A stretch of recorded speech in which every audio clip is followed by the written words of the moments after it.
So I was originally going to make a mechanics overview before I did this, but the official ArcsystemWorks YouTube channel went and did that, so now I don't have to. But they also released starter guides for every single character in the beta, which gives a pretty good idea of how every character will play. So I wanted to simplify this even further and help give you guys a broad overview of which character you should main depending on your playstyle. Let's get into it. So Saul is a rushdown monster with big damage, crazy combos. He's basically an all-rounder with a lot of moves that propel him forward into the opponent. Keeping up the pressure and learning when to feint and bait out an opponent's mistakes will be absolutely huge, since his punish combos will deal ridiculous damage. Kai is 100% the Ryu of this game. He plays nearly identical to a Ryu or Ken type character. He has some excellent zoning and is a bit more focused on staying in neutral than being in your opponent's face. His playstyle will be a lot of get in, get out, poking your opponents and capitalizing on mistakes, and anti-airs will be the key to victory with him. Not to say he's a combo slouch though. Like every character with well-timed Roman cancels, he can get some crazy damage as well. Kai, in my opinion, is the best beginner's character in this game because while he does have a familiar moveset, he still will help teach you the basic mechanics of Guilty Gear. Mei is another insane rushdown character, but unlike Saul, Mei is a charge character. She's got some of the best whiff punish tools with her dolphins and some easy, high damaging combos, not to mention an excellent projectile that stays on screen even if she gets hit during activation. Mei was insane in the first beta, and I am personally curious as to what they've changed this time, but if you want another easy to use, high damage, high rushdown character, Mei is your pick. Axel is the resident zoner of this game. Axel is the type of character designed to cause rage quits. His zoning is absolutely insane. He absolutely dominates from a distance. However, when you get up close to him, he becomes much more limited. But if you're the type of player that follows the mantra of, I can't lose if I don't get hit, Axel's your guy. Not to mention the new time stop mechanic he has, Axel is going to be an absolute nightmare to deal with online. Chip, being a ninja, Chip is incredibly fast and has some great mix. Chip's a solid rushdown, mix-up style character who will have an easier time opening up the opponent than much of the cast. The downside being that compared to the rest of the characters, his damage is pretty low to compensate for his great mix-ups. Chip is one of the most stylish characters in the game, definitely a bit of a higher execution character. I'd argue not ideal for a beginner, but if you want a character you can do some really awesome stuff with a little effort, Chip is the character for you. Potemkin is basically the Zangief of Guilty Gear. Potemkin's the character to use if you don't want to do crazy long combos, although he does have some combos too. Potemkin's the type of character that you want to utilize his armor on certain attacks to get in, land his ridiculously powerful command grab to control the game.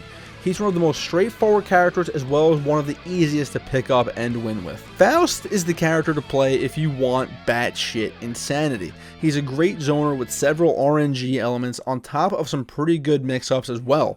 His damage isn't going to touch Saul or Potemkin, but he's got this interesting afro move that serves the purpose of making the opponent's hitbox bigger, allowing for some really unique and interesting play. Faust, I wouldn't say is an execution heavy character, but his randomness can make him a bit more complicated than the average character, so keep that in mind if you want to pick him up. MILLA is the character for the Dragon Ball FighterZ players. She's got absolutely insane aerial mobility, insane mix-ups, insane combos. MILLA is the character that I'm personally most drawn to because she just looks awesome and so much fun to play. MILLA you want to use if you want to put your opponent in an endless vortex of mix-ups and just overwhelm them to take the game. ZANUFF is really cool because you're essentially controlling two characters at once. He's got some insane zoning and combos, with the downside being the high execution and just overall weirdness. I would personally think of Eddie as a stance change more so than a move. If you can get used to constantly switching between two different movesets, he's essentially a zoner who can also rush down, but you have to manage Eddie effectively, which makes him a bit harder to use, but also really worth the effort. RAMLETHAL. Ram is a mid-range character. You don't want to be quite up close or incredibly far away. She excels at the mid-range because of her big slashes with her swords that can lead to full combos on counter hit. She does have the annoying mechanic of her projectile throwing her swords away, making her pretty weak without them, but she has some of the best range in the game and one of the best supers in the game, which is a full screen beam that can basically punish anything. Leo is a charge character similar to Guile at first glance with his great projectile and powerful DP. However, the thing that separates Leo is his stance and his crazy mix-ups. Leo's stance gives him access to some incredibly powerful attacks and crazy combos, but it does limit his movement a bit. Leo and Xrd always hurt my brain a little bit, but watching this video of some of the stuff he can do, it looks so cool that I have to give him another shot. He's a character that in my opinion is not beginner friendly at all, but put in the time and he's an absolute rushdown monster with some of the nastiest mix-ups in the game and some of the best damage reward for those mix-ups. NACORIYUKI, the samurai vampire. Nago is one of the coolest looking characters in the game.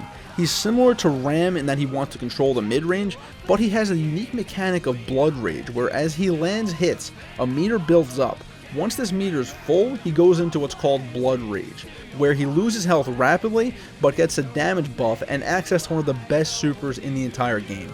Nago's type of character I can see a lot of people trying out because he looks awesome, then dropping immediately because they can't deal with Blood Rage draining 70% of his health.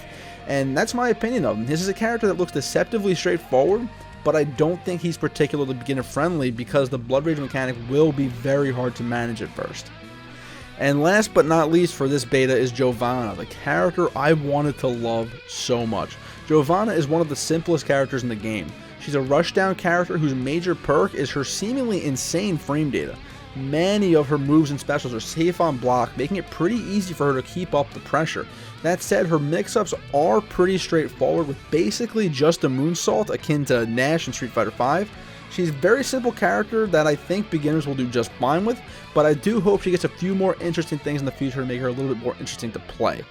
And guys, that's basically it for my ultra simplification of each character. I hope this helped you out figuring out who you want to main. If you're still not sure, I strongly recommend checking out the Guilty Gear starter guides on the official ArcSystemWorks channel because they will give you more detail on any character you're interested in. But yeah, guys, the beta starts tomorrow. I am incredibly excited, so expect a ton of content checking out every single character there. Subscribe for that if you want. And yeah, guys, thank you so much for watching. See you in the next video. Till then, everybody.